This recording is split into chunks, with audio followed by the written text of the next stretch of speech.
Je ne veux pas travailler, je ne veux pas déjeuner, je veux seulement oublier et puis je fume. Déjà j'ai connu le parfum de l'amour, 1 million de roses n'embâmerait pas autant. Maintenant une seule fleur dans mes dents. Alors merci à tous d'avoir bien voulu, d'avoir accepté de participer à cette table ronde sur le travail. Dans un premier temps, comme ce qu'on a fait sur les précédentes tables rondes, pourriez-vous chacun rapidement vous présenter, à la fois du coup sur votre profession, votre vision du travail, parce que c'est notre sujet, et surtout également votre rapport à la franc-maçonnerie.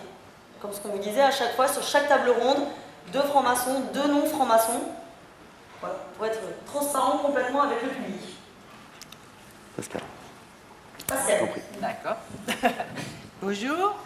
Bien moi je suis comédienne, metteur en scène, prof de théâtre, coach, cascadeuse, donc plusieurs métiers en un. Voilà, mon rapport avec la maçonnerie, je ne suis pas maçonne, par contre je connais, j'ai des amis qui sont francs-maçons depuis fort longtemps. Voilà. Très bien. Julien ? Moi, je suis conseiller en organisation et professeur d'université associé dans une grande école nationale d'ingénieurs. Et je suis par ailleurs maçon depuis 1984 et j'ai été de 2006 à 2009 grand maître de la Grande Loge de France. Et j'ai un successeur éminent, un de mes successeurs éminents ici aujourd'hui, qui est Philippe Charuel. Nelly. Donc moi je m'appelle Nelly, j'ai 31 ans, je suis chef d'entreprise après une dizaine d'années avec un parcours entre salariat, chômage, auto-entreprise et donc aujourd'hui chef d'entreprise. Et je suis maçonne depuis 4 ans, je suis rentrée, j'avais 27 ans. Bonjour, Marguerite, 28 ans. Moi je suis consultante en management et plus spécifiquement en innovation managériale. Je suis en train de créer mon entreprise et je ne suis pas maçonne. Très bien, bon, merci à tous pour ces présentations. Alors, afin de débuter notre table ronde, on voulait savoir quelle était pour vous, qu'est-ce que représentait pour vous la notion générale de travail. Au sens économique, c'est de la production de valeur ajoutée pour un client et si possible rémunérée, mais pas toujours. Et c'est dans ce cadre-là que, je dirais, on peut le fixer. Alors ensuite, qu'il y ait une évolution de la notion de travail à travers les âges et notamment en fonction des évolutions technologiques, impossible de le nier, en insistant sur un fait, c'est que les évolutions technologiques peuvent avoir un effet structurant sur le travail et l'emploi ou un effet déstructurant. Donc on est dans une alternance de phase haute et de phase basse. Voilà. Il faut répondre vite, donc je réponds vite. Super. Pour nos 2 jeunes, qu'est-ce que représente pour vous aujourd'hui le travail ? Il y a plusieurs formes de travail pour moi. Il y a le travail gagne-pain, le travail qui fait qu'à la fin du mois on peut nourrir ses gamins, payer son loyer, etc. Il y a le travail passion, il y a le travail réalisation de soi, il y a le travail, moi, celle qui me touche particulièrement, c'est le fait d'avoir un impact sur la société. C'est beaucoup de choses, je pense que chacun y a sa propre perception. Et pour compléter ce que dit Marguerite, je suis aussi dans cette démarche de recherche de sens dans mon job et de me sentir utile, m'épanouir. Et je pense qu'on aura l'occasion sans doute d'en discuter, peut-être distinguer ce qui est travail, sous-entendu rémunéré effectivement, et activité. Je peux être actif de plein de façons, je peux être pro bono, mettre mes compétences au service d'un projet d'intérêt général sans que ça me rapporte financièrement quelque chose, et pour autant c'est une forme de travail. Mais on aura l'occasion d'en débattre. Et Pascal, vous qui êtes plutôt côté artiste, justement. Moi, c'est carrément une philosophie de vie. Mon travail, c'est ma passion, c'est ma vie, tout est lié, intrinsèquement lié. Donc, je vis, je dors, je suis au rythme de mon métier. Donc, je ne fais pas de différence entre le travail et la vie. Très bien. Quelles sont, selon vous, les principales évolutions du travail ? Est-ce qu'on travaillera toujours pareil demain, selon vous ? Je sens que ça va être moins rigolo que le thème précédent. J'entendais Adrien qui disait que parler d'amour, de sentiments ou de cul, on pouvait, hein, d'accord, mais là, on ne va pas parler ni d'amour, ni de sentiments, ni de cul. Hein, on peut parler de chômage, si vous voulez. Bah, les évolutions, pardon ? Ça sera peut-être plus drôle que ce matin. En fait. Oui, c'est clair. Oui, c'est clair. Bon, j'y vais, comme ça permet de démarrer, hein, parce qu'il faut que ça roule. Évolution. Oui. Hein. Oui. Oui, et ben on est dans la 3e révolution industrielle. Hein. Oui. La première, c'était l'énergie charbon, l'acier, la machine à vapeur, etc. La deuxième, ça a été l'électricité et le textile. Ça a structuré la civilisation occidentale et pas que. Et aujourd'hui, c'est l'informatisation, les technologies de l'information, de la communication. Et ça structure ou ça déstructure, pour une certaine partie, la notion de travail. Aujourd'hui, plus rien à voir avec les grandes organisations bureaucratiques de l'ère taylorienne. Hein.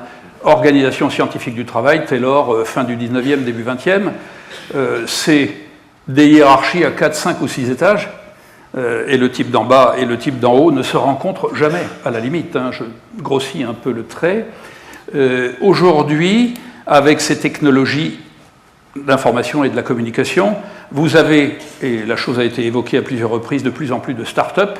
Et l'organigramme d'une start-up, qui est un organigramme radial en principe, hein, n'a plus rien à voir avec ces organigrammes hyper hiérarchiques. Et très clairement, l'apparition des technologies structure d'une manière absolument dure, probante, parfois définitive, en tenant compte des évolutions, les relations sociales. C'est-à-dire que l'évolution technologique induit de nouvelles relations sociales dans les entreprises et plus largement autour des entreprises. Par conséquent, ces évolutions vont vers plus de liberté individuelle avec tous les avantages et les inconvénients qui s'en déduisent, étant entendu qu'un modèle n'a pas remplacé l'autre. Il existe aujourd'hui encore des organisations tayloriennes, notamment dans les grands pays manufacturiers comme la Chine et le sud-est asiatique. Il existe également en France, mais les évolutions vont vers l'aplatissement des hiérarchies. On passe de 5 ou 6 niveaux à 2 ou 3, ce qui oblige les entreprises à chercher à motiver leurs salariés en leur expliquant que de toute façon, même s'ils les motivent et s'ils font bien le boulot, ils ne pourront pas forcément passer à l'étage du dessus, mais qu'il faut leur trouver des missions motivantes qui leur donnent envie de rester dans des entreprises qui, pour certaines d'entre elles, investissent parfois 1 an, 2 ans dans les potentiels et souhaitent faire en sorte que ces gens-là ne s'en aillent pas. Donc, c'est un enjeu à la fois pour les salariés et un enjeu pour les entreprises. Je termine par une remarque rapide. Tout à l'heure a été évoquée la notion de zapping, zapping social, zapping relationnel, etc. etc. Ces nouvelles technologies dont les jeunes générations Y, Z et tout ce qui va s'en suivre sont friandes, qui facilite d'ailleurs le zapping, je crois que la chose a été montrée et démontrée, eh bien, induisent un zapping exactement inverse dans le monde du travail. Lorsque des entreprises emploient une part de leurs salariés en CDD, c'est pour faciliter le zapping. C'est-à-dire qu'il n'y a pas que du zapping relationnel et le zapping de la jeunesse qui regarde ses smartphones, etc. Il y a également un zapping en termes de salariat. J'ajoute même, on peut même ajouter que ça va à une vitesse aujourd'hui qu'on est incapable, même quand on regarde les projections des économistes, de savoir où nous en serons dans 5 ans sur ce champ-là. Par conséquent, ça va de plus en plus vite et le système est de moins en moins stabilisé, de plus en plus incertain, étant entendu, et j'en finis, qu'à un moment, il faut qu'il se stabilise lui-même pour continuer d'être performant. Voilà. Ce zapping, oui, en fait, je trouve qu'il y a beaucoup de parallèles avec la table ronde qui a précédé. Oui. On parle de zapping, on parle aussi de passion. C'est vrai que la jeune génération cherche à se réaliser, elle cherche à remplir son quotidien de manière joyeuse. Et il y a aussi la difficulté à se projeter. Ça a été évoqué précédemment. Et je pense que dans le travail, c'est un peu la même chose. Moi, j'ai 31 ans. Quand j'ai fini mes études au lycée, que j'ai commencé la fac, tout de suite, j'ai compris que j'allais être précaire. Ça, on me l'a dit tout de suite. Donc c'est difficile, du coup, d'envisager une carrière dans la même entreprise, c'était inimaginable, mais même d'arriver à se projeter, qu'est-ce que j'ai envie de faire dans 5 ans? Qui je veux être dans 5 ans? Qu'est-ce que j'aimerais avoir accompli ou quelles compétences j'aimerais avoir acquises en fonction du projet professionnel que j'avais envisagé? En fait, tout ça, ça a été impossible, et c'est plus par la rencontre, du coup, que le chemin professionnel se fait. Mais je tiens à préciser tout de suite que c'est pas parce en tout cas pour ma part, que j'ai grandi avec cette idée, une espèce d'épée de Damoclès, c'est la précarité, tu vas galérer, que ça m'a rendue malheureuse. Je crois que j'entends à droite, à gauche, des gens qui disent oui, la nouvelle génération, c'est des mous, ou elle n'a pas la niaque, ou elle n'a pas de grands projets. Parce que justement, il y a cette vision peut-être de la carrière à l'ancienne que n'exprime pas la jeune génération. Et en fait, c'est une génération qui est pleine d'envie, mais qui la montre différemment. Et je crois que c'est ce qui change aussi la vision du travail et de l'activité. Marguerite? Oui, je pense que le maître mot, c'est la précarité. Précarité par des facteurs exogènes, parce que les entreprises doivent évoluer, doivent innover en continu. Donc 9 emplois sur 10 sont en CDD. On connaîtra tous le chômage ici. On va devoir évoluer, répondre aux nouveaux métiers qui vont se créer. Mais ça répond aussi, je pense, à ce que nos générations demandent. Génération zapping, on a envie d'un métier aujourd'hui, on aura envie d'un autre métier demain. Et finalement, c'est aussi une chance que de pouvoir découvrir beaucoup de choses, de se réaliser dans des nouveaux projets, des projets différents. Maintenant, il faut voir comment la société nous accompagne dans les choix qu'on va pouvoir avoir, dans les déceptions qu'on va pouvoir avoir et dans tout ce qu'on va apprendre. Je rebondis un peu sur ce que vous disiez. Il y a plusieurs idées qui sont ressorties. Précarité, passion, carriérisme qui est plus véritablement possible maintenant parce que on a du mal à se projeter. Vous l'avez dit. D'ailleurs, j'aurais peut-être... est-ce qu'on peut se projeter quand on est acteur ou comédien? C'est une vraie question aussi. Est-ce qu'on a une précarité du travail comme on peut l'avoir en tant que salarié? Absolument. C'est pour ça que j'ai écouté Marguerite et je me dis, mais ça y est, on va être tous au même niveau là. Parce que nous, en tant qu'artistes, c'est vraiment ça. On ne peut jamais se projeter. On peut juste rebondir. Nous sommes des surfeurs. Pour moi, je dis toujours, moi je surfe sur la vague et on apprend à jongler avec notre loyer. Un jour, on va faire un super film. Après, on va se retrouver des mois sans tourner. On va se retrouver sur un projet artistique théâtral. Ça va être formidable. On va être payé des cacahuètes. À côté de ça, on va écrire parce que j'écris moi depuis l'âge de 8 ans. J'ai toujours pas eu d'éditeur, mais ça fait rien. J'écris plein de choses et un jour, je sais que ça prendra forme. Mais en tout cas, on est tout le temps en train de surfer. Par contre, quelle richesse de vie. Et cette précarité amène la curiosité, et ça nous ramène à la table précédente également. Une curiosité incessante. Je ne sais pas, mais je me passionne tout le temps de tout. Et tout ce que je croise dans cette vie complètement précaire, c'est des nouvelles façons de rebondir et d'apprendre tout le temps. Donc c'est passionnant. C'est difficile, c'est passionnant. Juste un mot. On ne va pas être tous au même niveau. C'est-à-dire que l'ubérisation qui arrive, enfin la précarité, etc., la flexibilité, la précarité, on ne va pas être exactement tous au même niveau parce que s'il y a un changement structurel très profond, il n'en reste pas moins que selon les secteurs dans lesquels on travaille, on connaîtra plus ou moins de précarité. Exemple, le secteur primaire, c'est-à-dire agriculture, pêche, etc., a perdu 5 millions de personnes depuis 1946. Donc c'est un secteur qui s'effondre. L'industrie, secteur secondaire, par conséquent, a perdu également, c'est la mondialisation. En revanche, on note une explosion du secteur tertiaire avec les activités de service. Alors, les activités de service sont particulièrement visées par l'ubérisation. Pourquoi? Parce qu'il est très facile de trouver, en travaillant sur les réseaux, des commandes, de se décommander, etc., etc. Mais je précise que les économistes mettent en évidence que si en effet, par l'ubérisation, les tâches les moins complexes, les plus répétitives et les plus sujettes à automatisation risquent d'être remplacées par des machines, par des ordinateurs, etc., les économistes mettent en évidence qu'aujourd'hui, dans le secteur tertiaire, donc fortement soumis à cette ubérisation, il y a aujourd'hui 3 niveaux, et il y a un niveau qui ne sera pas atteint. c'est le niveau supérieur ingénierie et conception. Pourquoi? Parce que dans le secteur tertiaire d'ingénierie et conception, on a les travaux à plus forte valeur ajoutée. Pourquoi? Parce qu'il y a de l'organisation, de la conception, etc. En revanche, les niveaux intermédiaires, notamment les cadres intermédiaires dans les activités de service. Aujourd'hui, les grandes sociétés d'assurance, les grandes compagnies bancaires, etc., sont en train de remplacer les tâches relativement non complexes qui sont gérées par des chefs de service cadres moyens, sont en train de descendre progressivement et sur les 10 années qui viennent, ça va s'effondrer. Et je termine.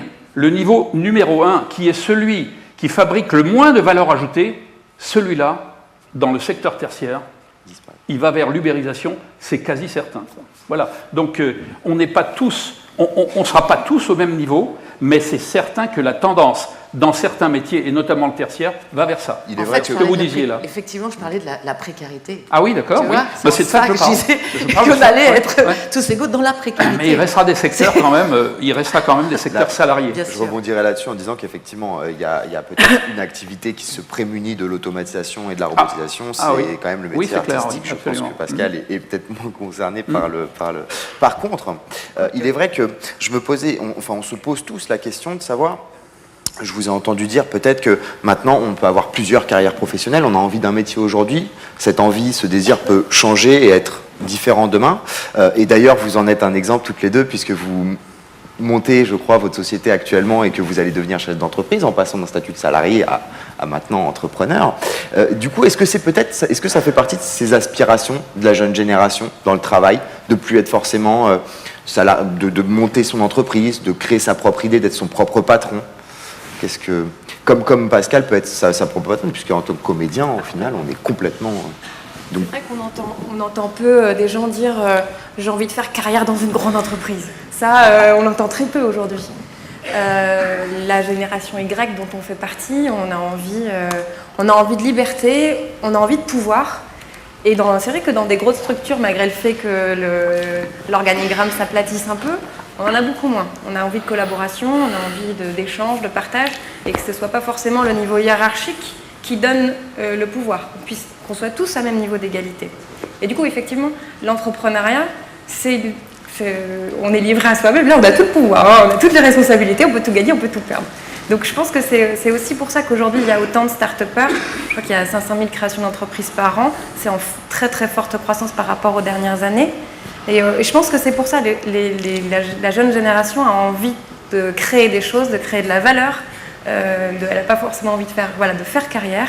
Et donc elle se dirige vers l'entrepreneuriat, mais aussi vers l'économie sociale et solidaire, vers tout un tas de carrières, vers des carrières artistiques, pour avoir un certain épanouissement dans le travail. Je vais compléter. On a plusieurs possibilités dans sa vie et je ne pense pas que la jeune génération se dise « j'ai envie d'être chef d'entreprise ». En fait, en France, on a tendance à mettre des étiquettes, des mots derrière des choses, comme ça, des statuts. On existe parce qu'on est salarié, employeur, employé, chef d'entreprise. Je pense qu'il y a plus une envie d'entreprendre sa vie, de manière générale, que de devenir chef d'entreprise. Surtout quand on est une start-up, on ne se sent pas soi-même chef d'entreprise, on se sent collaborateur avec les personnes qu'on côtoie au quotidien, mais aussi avec ses clients, ses prestataires. On collabore tous ensemble. Et je pense que quand on est soit auto-entrepreneur, soit donc chef d'entreprise, on va collaborer sur des projets de manière ponctuelle.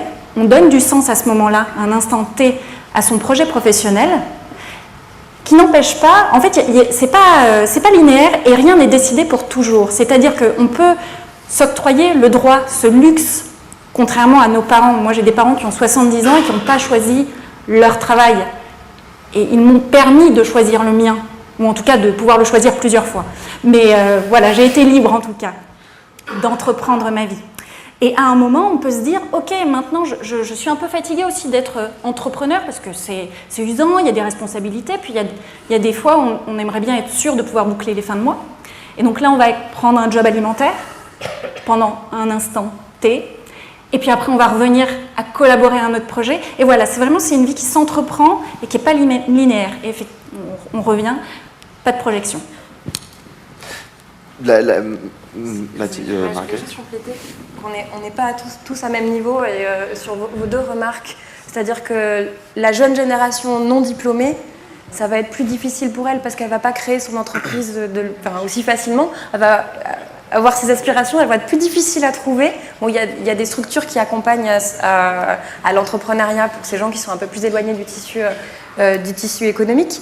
Mais l'ubérisation de la société, les Uber, les Foodora, le fait que des personnes qui n'ont pas d'emploi puissent trouver un travail facilement, en fait, ça va les rendre beaucoup plus dépendants parce qu'elles ne seront pas en emploi CDI, elles seront en emploi contraint perpétuellement. Donc là, c'est une précarité quotidienne. Et je pense que ça serait un vrai enjeu. J'ai entendu vos propos et je voulais rebondir aussi dessus parce que on voit qu'il y a au final une évolution quand même du travail. On n'a pas une carrière maintenant, on a plusieurs travails à un instant T. On peut avoir une carrière professionnelle dans un domaine, en changer, se reconvertir. On parle beaucoup de reconversion, des gens qui se reconvertissent. J'aurais voulu savoir dans quelle mesure justement ce modèle de gestion du travail a peut-être besoin d'évoluer et dans quelle mesure une solution comme l'entrepreneuriat peut en être une quand on veut prendre son indépendance ou peut-être avoir une autre manière de vivre son activité. Est-ce que l'entrepreneuriat est une solution qui n'est pas au final une prise de risque importante, parce qu'on parle souvent et vous l'avez dit vous-même, on peut avoir du mal à boucler ses fins de mois et obligé de se retrouver sur un job alimentaire. Est-ce que tout ça fait partie de l'évolution du travail et est-ce que c'est l'évolution qu'on souhaite peut-être de tout cet entrepreneur, de tout cet preneur de risque d'un certain côté? C'est une question que... On ne sera jamais tous entrepreneurs, enfin peut-être, mais la société elle a aussi besoin de structuration et un entrepreneur qui réussit aussi un entrepreneur qui embauche, c'est aussi une bonne chose. Donc puis je ne pense pas que tout le monde ait envie de créer sa propre structure. En revanche, je pense que la société privée va se réorganiser pour répondre aux attentes des nouvelles générations, pas forcément sous le sens génération zapping, mais pouvoir répondre à ce besoin de collaboration qu'on a cité, ce besoin de prise d'initiative. Et ça peut très bien se faire dans une société sans être entrepreneur. Enfin, c'est aussi l'intrapreneuriat, c'est ça. Mais chacun pourra trouver sa place. Je dirais ni l'envie ni la capacité d'ailleurs, parce que Marguerite disait tout le monde n'a pas forcément envie d'eux, tout le monde n'a pas forcément la capacité d'eux, parce que pour être patron d'une structure petite ou moyenne, il faut, selon l'investissement de départ, des capacités d'investissement financier. Bon, il existe des structures qui permettent de le faire, mais outre les capacités financières de démarrage, il faut, et je le crois, une exceptionnelle capacité de résistance à la frustration. Parce que quand on devient patron, on se prend tous les coups. Et les petits patrons des petites structures se prennent beaucoup plus de coups que les patrons des structures de 10 000, 50 ou 100 000 personnes. Pourquoi? Parce que les patrons qui sont en haut d'une pyramide de 10 000, 50 ou 100 000 collaborateurs ont un staff de 20 ou 30 qui sont là pour amortir les chocs, pour préparer les prises de décision et pour faire à un moment que le patron signe et dit on fait ça ou ça. Mais cette vie-là, elle est plus facile, entre guillemets, que celle du patron de 10, 15, 20 ou 30 personnes qui, lui, va prendre la totalité des chocs et en permanence. Pourquoi? Parce qu'il n'a pas un staff autour de lui pour amortir le choc. Et j'ajoute, il faut pour créer, et en effet pour développer une activité comme vous le faites, une forte capacité psychique à encaisser les chocs. Et tout le monde ne l'a pas, cette capacité-là. Alors ça peut se travailler, bien sûr. Je poserai la question à Pascal. On a parlé de collaborateurs, collaboratifs, coopérer, et puis en même temps d'entrepreneuriat aussi. L'artiste, le comédien, il est son propre patron, son propre entrepreneur, et puis en même temps il collabore, parce que pour monter une pièce, est-ce que à la limite la société, les sociétés privées ne devraient pas peut-être s'inspirer du monde artistique dans le fait que chaque artiste est son propre entrepreneur et collabore avec l'ensemble de tous au même niveau, même s'il y a des producteurs, réalisateurs, il y a une hiérarchie aussi. Voilà, c'est ça. Quel est le parallèle? On est dépendant quand même du désir de l'autre et on crée des associations, on crée des compagnies, on crée notre structure. Il y a beaucoup de compagnies théâtrales. on crée des associations dont je fais partie par exemple de la première association d'actrices, acteurs françaises associées, où on crée aussi des mouvements de réflexion pour faire avancer le curseur sur certaines problématiques que nous rencontrons tout le temps dans nos métiers. Entre autres, nous, les femmes de 50 ans, on a créé une commission qui s'appelle le Tunnel de la femme de 50 ans, qui fait que les femmes de 50 ans disparaissent complètement du paysage audiovisuel, mais c'est aussi un reflet de notre société. Donc on est en train de vraiment rendre ça conscient, on essaye de réveiller les gens en disant comment se fait-il que dans le paysage audiovisuel, cinématographique, on ne voit pas de femmes de 50 ans, ou très peu. Ou alors elles ont une histoire à raconter, mais très limitée, ou alors elles vont parler des hommes, mais jamais elles vont exister en tant que telles, comme dans la société. Aujourd'hui, on voit beaucoup de monde. Donc on crée beaucoup de choses en tant qu'acteur, on crée des compagnies, je n'ai pas répondu vraiment à votre question, mais on crée, oui, notre travail, mais on est aussi dépendant d'une structure qui fait que, même si on crée beaucoup de travail, on n'a pas forcément les structures qui vont nous accueillir. Donc, toujours très difficile. Alors là, je m'adresserai plus particulièrement aux deux maçons. J'aurais voulu vous poser la question de savoir dans quelle mesure la notion de travail intéresse la franc-maçonnerie, d'une part, et puis surtout, comment est vécu le travail dans les loges. Est-ce que c'est un vrai travail quand on rentre dans une loge et qu'on est avec ses frères ou ses sœurs et qu'on réfléchit? Comment est ce travail collaboratif, j'imagine aussi? Nelly, peut-être? Qu'est-ce que le travail? Voilà. J'en reviens, c'est important parce que travail égale rémunération ou travail égale activité qui enrichit, mais elle peut être enrichissante intellectuellement, par la rencontre. Qu'est-ce que le travail? Quand je suis entrée en maçonnerie, de la même façon que j'ai une démarche dans ma vie professionnelle qui est comment je peux me rendre utile, comment je peux donner du sens à mon quotidien. Et du coup, ça m'apporte beaucoup parce que comment je peux être heureuse de me lever tous les matins? Il y a ça derrière. Et en maçonnerie, je me suis dit, je vais essayer de contribuer à quelque chose, à un travail qui est plus grand, une réflexion sur la société. Et un jour, avant que je rentre, une maçonne m'a posé la question, et ta place là-dedans, et nous aussi, qu'est-ce qu'on va t'apporter, et comment, en fait, on va collaborer ensemble. Et je pense que c'est une activité où, pour une fois, j'ai aussi le droit de ne la faire que pour moi, sans que ça apporte quelque chose à court terme et de manière nécessaire.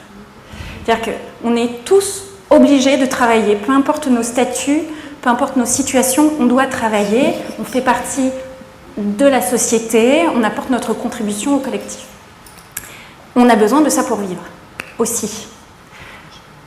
En maçonnerie, la démarche, elle est personnelle, et au final, je m'en rends compte, ça m'apporte énormément à moi, mais je ne peux pas le quantifier.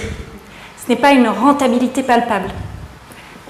Voilà, déjà les premières choses que je peux dire. Je peux dire un mot là? Bien sûr, avec grand plaisir. C'est le bon moment. Oui, on a évoqué à 2 ou 3 reprises les uns et les autres tout à l'heure le fait que le travail pouvait être à la fois une contrainte et une libération de la contrainte. Je m'explique, une contrainte au sens où il faut travailler pour vivre. Ça n'a pas toujours été le cas.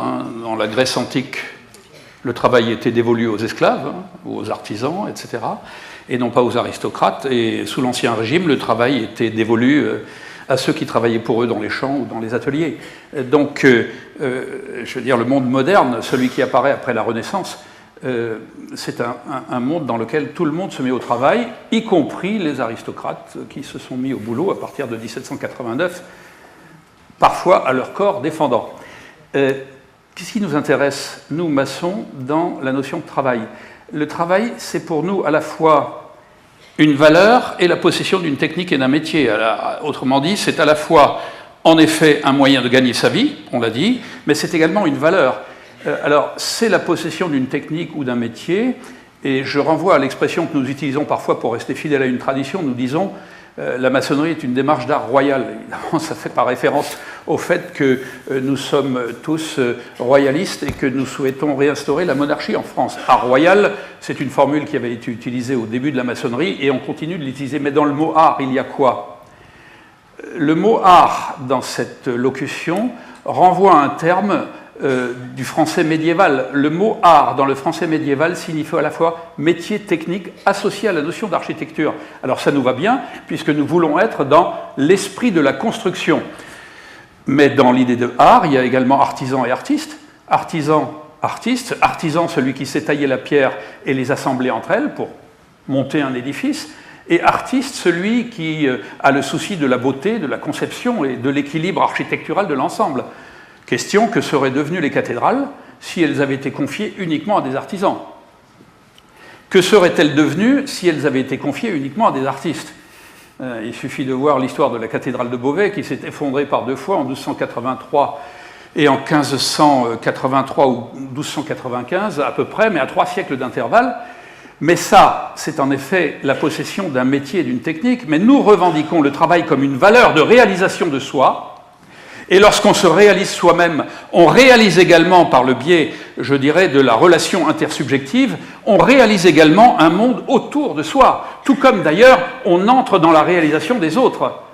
Et cette notion de travail fait de nous, non pas exclusivement, non pas les seuls, car ce serait présomptueux de le présenter ainsi, mais en quelque sorte les héritiers des penseurs de la Renaissance européenne, Pic de la Mirandole, Erasme, Guillaume Budet, qui considérait que l'être humain était un être non totalement achevé, non totalement réalisé, et auquel il restait à réaliser l'humanité que chacun peut porter au fond de soi, par le biais d'un travail à faire sur sa nature première, instinctive et immédiate. Autrement dit, et j'en termine, il s'agit de saisir dans les pulsions qui nous traversent, les tendances que nous ne pouvons pas nier, elles existent, mais auxquelles nous ne pouvons pas confier non plus notre conduite, car ces tendances, ces passions, ces pulsions n'ont par elles-mêmes aucune valeur, mais il s'agit de puiser dans ces passions l'énergie qu'elles peuvent nous donner pour être capables de se construire soi-même et en se construisant soi-même, de construire également autour de soi. Je renvoie ici à la très belle formule de l'architecte Palinos dans le Socrate de Paul Valéry.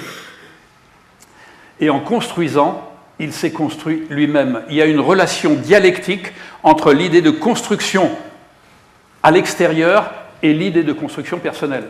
Le travail en maçonnerie recouvre cette notion à la fois de valeur et de possession de métier ou de technique.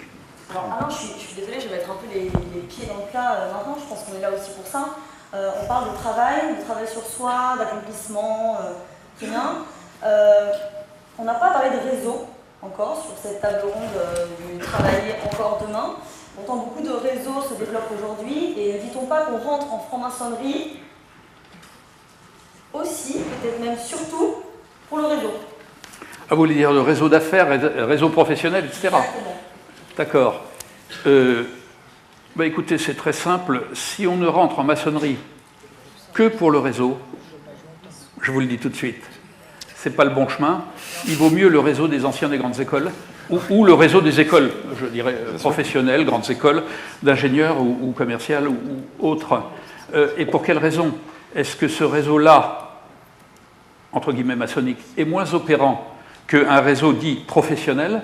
C'est parce que quand on entre en relation avec un ancien d'une grande école ou un ancien d'une école de commerce, d'ingénieur, etc., on sait qu'on va parler de business, et c'est clair pour tout le monde, du début jusqu'à la fin, et il n'y a aucun fantasme sur le sujet.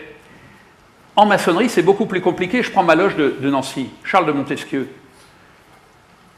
En gros, les frangins de ma loge, Charles de Montesquieu, professionnellement, ils peuvent m'aider à peu près à ça. Pourquoi? Parce qu'ils ne sont absolument pas dans le même business que moi. Ils n'ont pas forcément les relations qu'il faudrait avoir pour faire ce business. Il y a dans la loge des dentistes, des professions libérales, des médecins, des architectes, etc. Il y a des artisans, des commerçants. Il y a quelques fonctionnaires, il y a quelques profs du supérieur, de l'enseignement primaire et de l'enseignement secondaire. Et parmi ces frères, 40 ou 45 frères, on doit être une loge de 45 ou 47 frères aujourd'hui, Si je devais avoir un coup de main sur le plan professionnel, je passerais plus volontiers par le réseau des anciens de mon école ou de mon école actuelle où je suis professeur. Et très franchement, celui qui rentrerait en maçonnerie uniquement pour l'effet réseau serait assez rapidement déçu. On peut avoir des conseils, on peut avoir un soutien, on peut avoir un coup de main dans les moments où on a le spleen et où ça va mal. Mais la maçonnerie, elle ne trouve pas du boulot. Enfin, je pense, après les 33 ans d'expérience, les 32 ans d'expérience que j'en ai, tel autre pourra avoir éventuellement une autre expérience. Mais moi, je vous livre la mienne. Voilà. Très bien. Nelly, plutôt d'accord avec ce que vient de dire. Oui, complètement d'accord. Après, je pense qu'il ne faut pas nier qu'il y a eu des affaires dans la presse qui sont sorties. Il y a des gens qui rentrent en maçonnerie pour leur carrière professionnelle. Je ne sais pas si ça fonctionne ou pas. De mon côté, j'en ai jamais rencontré. Je voudrais juste dire que pour un jeune qui rentre en maçonnerie, très clairement, quand vous avez 27 ans et que 2 fois par mois, vous devez aller travailler sur un projet maçonnique et en plus avoir du travail le week-end, du travail le soir, je peux vous assurer qu'à 27 ans, en théorie, vous avez autre chose à faire. Sortir avec vos amis, construire votre vie personnelle, avoir des petits amis.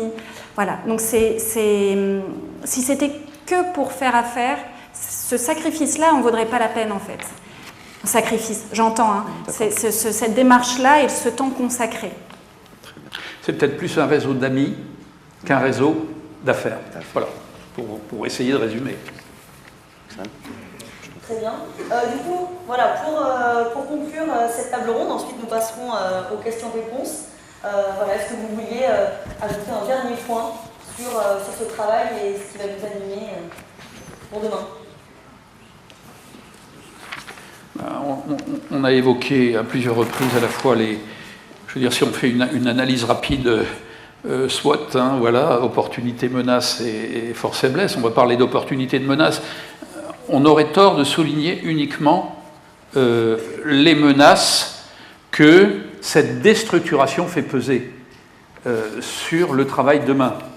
Tout le monde ne sera pas au chômage demain. Mais il est clair que ceux qui le seront le moins, ce seront les métiers les plus qualifiés, c'est-à-dire qui produisent le plus de valeur ajoutée. Car là où les métiers sont le moins qualifiés, c'est-à-dire les plus spécialisés pratiquement à la tâche, le remplacement par l'automatisation est assez facile. Et je dirais qu'on lève un peu les bras au ciel et on pousse des cris d'orfraie et non d'orfèvre, comme le disait le regretté San Antonio, sur le fait qu'aujourd'hui, on est obligé de réfléchir à la mise en place d'un salaire minimum, qui serait quelque chose comme le RSA, mais étendu à une population entière, étant entendu que la mise en place de ce salaire permettrait à des gens qui ont de très faibles revenus, puisque vous savez que la classification des demandeurs d'emploi, elle est devenue de plus en plus sophistiquée depuis 73-74. En 73-74 en France, 400 000 chômeurs. 400 000. Et on appelait ça, et on l'appelle toujours le chômage frictionnel, puisque pour les économistes, le chômage frictionnel, c'est le temps nécessaire pour retrouver un emploi. À l'époque, un demandeur d'emploi qui était sans job pendant 2 à 3 mois, c'était très long. Ça a changé depuis. Donc, aujourd'hui, on a des périodes qui peuvent être beaucoup plus longues. Et je dirais que ces questions ont déjà été posées il y a une vingtaine d'années par un économiste américain qui s'appelle Jeremy Rifkin, qui a écrit un livre d'ailleurs, qui doit avoir 20 ans maintenant, ou un peu plus peut-être, « La fin du travail ». La fin du travail. Et l'essor et l'explosion des technologies de l'information et de la communication à l'époque n'était pas celui qu'on connaît aujourd'hui. L'Internet était arrivé, l'Internet maintenant il a 25 ans mettons à peu près, hein, mais il n'y avait pas d'ubérisation, il n'y avait pas de smartphone, il n'y avait pas de tablette, de machin, de trucs et compagnie. Et il annonce la fin du travail parce qu'il fait une projection à long terme, et Rifkin, je parle de lui parce que, non qu'il fasse autorité, mais il est très consulté par énormément de politiques. Il a été consulté également par un certain nombre de responsables importants en France. a mis en évidence le fait que l'automatisation et tout ce que nous avons exprimé peut être en effet vecteur d'opportunité, et je crois que c'est le cas, mais en restant calé sur l'idée que les boulots les plus qualifiés, qui amènent le plus de valeur ajoutée, seront de toute façon relativement protégés. Et il envisage dans son livre, La fin du travail, que moi j'ai lu il y a une douzaine d'années peut-être, je n'ai pas la date exacte en tête, c'était quelques années après sa parution, il considère, et je crois à juste raison, qu'il va falloir réécrire un nouveau contrat social. Un nouveau contrat social, et pas seulement pour la France, mais peut-être plus largement pour l'Europe, éventuellement pour les pays anglo-saxons. Et nous resterons là-dessus, parce que je pense que les histoires du pacte social et la fin du travail, je pense que Marguerite et le public auront des questions à poser, que ce soit à nos entrepreneurs, à notre artiste, ou sur la fin du travail, possible, envisageable, sur la difficulté à se projeter, et puis aussi sur peut-être la création d'un nouveau pacte social pour justement permettre une évolution.